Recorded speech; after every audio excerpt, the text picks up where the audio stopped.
BJP চৰকাৰ যেতিয়ালৈকে থাকিব অসমৰ কৰ্মচাৰীসকল কোনো পধ্যে সুৰক্ষিত নহয়।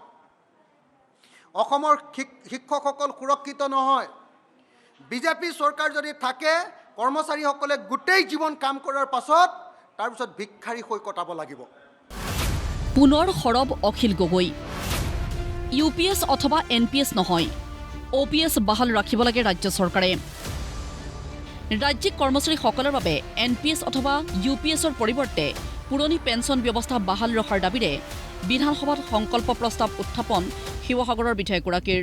অসমৰ চৰকাৰী কৰ্মচাৰীসকলৰ ভৱিষ্যত সুৰক্ষাৰ বাবে আৰু জীৱনৰ কৰ্মঠ সময়খিনি চৰকাৰী তথা ৰাজহুৱা জীৱনৰ কাৰণে সমৰ্পণ কৰাৰ স্বীকৃতি স্বৰূপে অসমৰ সকলো চৰকাৰী শিক্ষক কৰ্মচাৰীৰ বাবে পুৰণি পেঞ্চন ব্যৱস্থা OPS প্ৰৱৰ্তন কৰাৰ প্ৰস্তাৱ অসম বিধানসভাত গ্ৰহণ কৰোৱা হওক।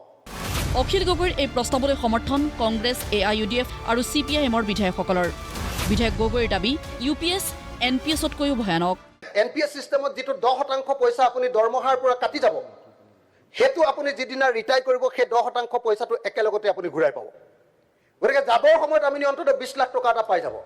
সেই ইয়াত কিমান পাব? 25 বছৰ চাকৰি কৰি যাবৰ সময়ত আপুনি 3,44,250 টকা পাব। UPSত OPSৰ দৰে গ্ৰেচুইটিৰ ব্যৱস্থাও নাই আৰু নাই GPFৰ ব্যৱস্থাও। দৰমহা বৃদ্ধিৰ ওপৰত ভিত্তি কৰি পেঞ্চন বৃদ্ধিৰ যিটো ব্যৱস্থা এই ব্যৱস্থাটো নাই।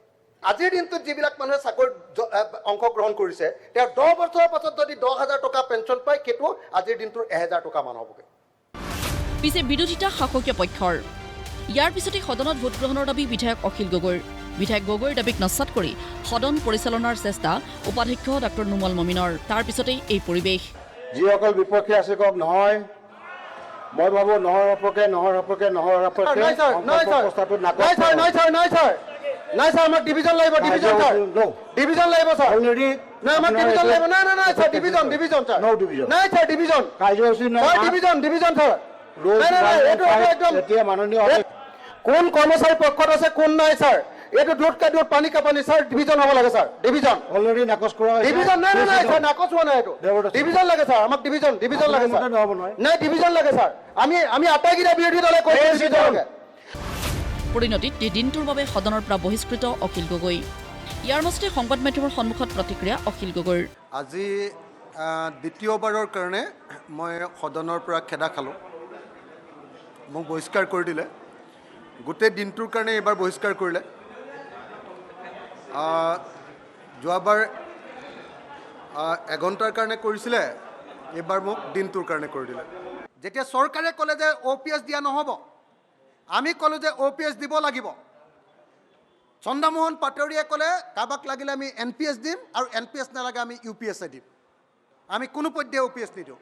তেতিয়া আমি ক'লোঁ যে বিধানসভাত ভোট হ'ব লাগে, ভোটৰ ব্যৱস্থা আছে। আপোনালোকে জানে যে ৰুলছ এণ্ড প্ৰচিডিঅ'ৰ অনুসৰি বিৰোধীয়ে যদি কোনোবাই বিধায়কে যদি ডিভিজন বিচাৰে, ভোট বিচাৰে যে এই প্ৰস্তাৱটোৰ ওপৰত ভোট হ'ব লাগে, তেতিয়াহ'লে ভোট দিয়াটো বাধ্যতামূলক। কিন্তু দুৰ্ভাগ্যজনকভাৱে আজি ডেপুটি স্পীকাৰে আমাক কোনো পধ্যে ভোট দিবলৈ নিদিলে আৰু মোক বাহিৰ কৰি দিলে।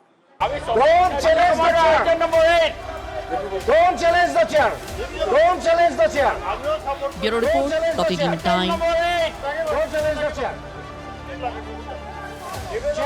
চ্যালেঞ্জ নকৰিব।